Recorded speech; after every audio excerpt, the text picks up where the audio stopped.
Thank you for watching, and remember to like this video and subscribe to my channel. Thank you for your support. The hybrid unicorn costumes, did you see those this year? No, I didn't. Like, not just a unicorn, it's an alicorn or a dinocorn, or like seriously, it's a hybrid unicorn was the thing. So basically those things just with like a little or unicorn rainbow thingy? or wings, or like whatever. Huh. Interesting.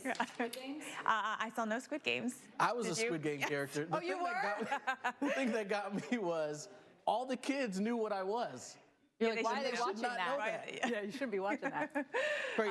And All right. lots of Ted Lassos too out there. All right, Particularly everyone. Olympic Peninsula, that's going to be the area that sees the bulk of the rain, 3 to 5. That'll be possible there. But even getting to northern Cal, more rain expected as well. Yeah, it's going to be an active storm track week again for us here across the west. So let's get to it. We'll show you today's active weather. We've got rain coming in Northern California, a lot of Washington and Oregon. Snow level's still really high, so it's not like we'll see a lot of snowfall for travelers there across the pass levels, but you will see continuous rain, it seems like, this week. Yeah, another system coming in for Tuesday into Wednesday. You can see that brings a little more rain, not just there in the Pacific Northwest, but also down towards maybe the Bay Area, working through your Thursday. And then we're not done. There's another system that's trying to sneak its way on in as we head into our Friday. But they're all up here in the northern western tier. So it's Southern California this week's not going to be a busy weather week for you. Seattle, this is our story. We've got rain every single day this week here in some shape or form. Some of it will be heavy, some of it will be morning or afternoon, but you can see all week long it's going to rain. Yeah, and we can almost say the same for us around Redding, California, at least through our Thursday.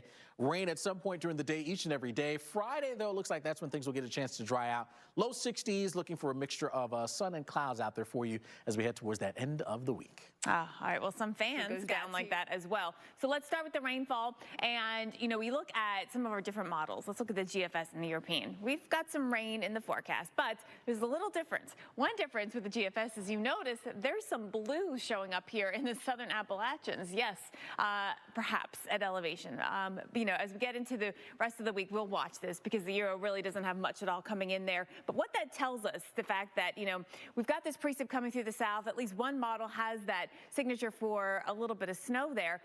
We've got some cooler air coming in. We've got a double trough situation heading up here, upper level low around the Great Lakes, a trough in the southern branch of the jet stream. And you know what? They're not going to combine those two pieces of energy, but we are going to see the moisture pool north. This is definitely a cooler scenario for the south and east. The temperatures are going to be on the cooler side. So let's watch and see what happens. Again, there's our two disturbances, and you can see how they don't merge. They stay separate. But we've got a trough over the southeast. That's going to mean temperatures will be running below average. The moisture will be getting pulled up, but a lot of it directed here maybe through parts of Florida, South Georgia, eastern South and North Carolina, but then offshore. So it doesn't look like a big blow-up kind of storm, but definitely a wet and unsettled second half of the week here because of it. This is your Thursday forecast, and we've got showers out there moving across the Tennessee Valley through Georgia, South Carolina, North Carolina, the Mid-Atlantic, your Friday forecast, and then getting into your Saturday. Here we go with everything getting offshore by the weekend. So that's good timing for now. Maybe off of Lake Erie in terms of any accumulation. It's going to be light,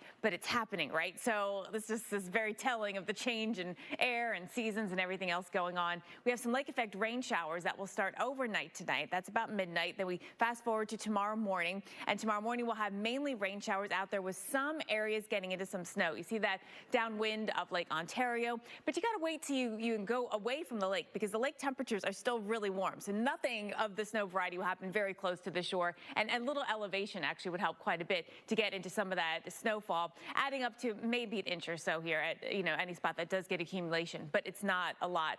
The rainfall will be at times heavy, but probably not adding up to a lot either total. Now, snow is snow, right? Well, not exactly. Lake effect snow develops differently than your typical snowstorm, and meteorologist Mark Elliott explains.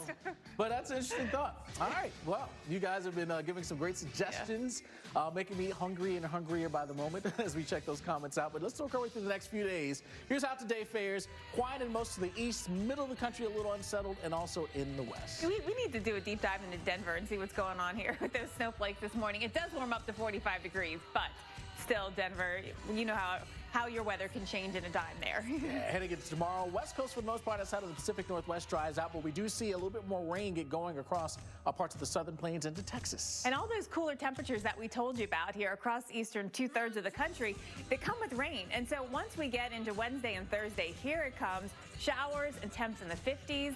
I mean, if it was going to be in the 50s, that's one thing, but how about rain in the 50s? That makes it just so much worse, and you'll see that spread into places like Birmingham and Atlanta by the time we get to Thursday. Jen, maybe calling out on Thursday.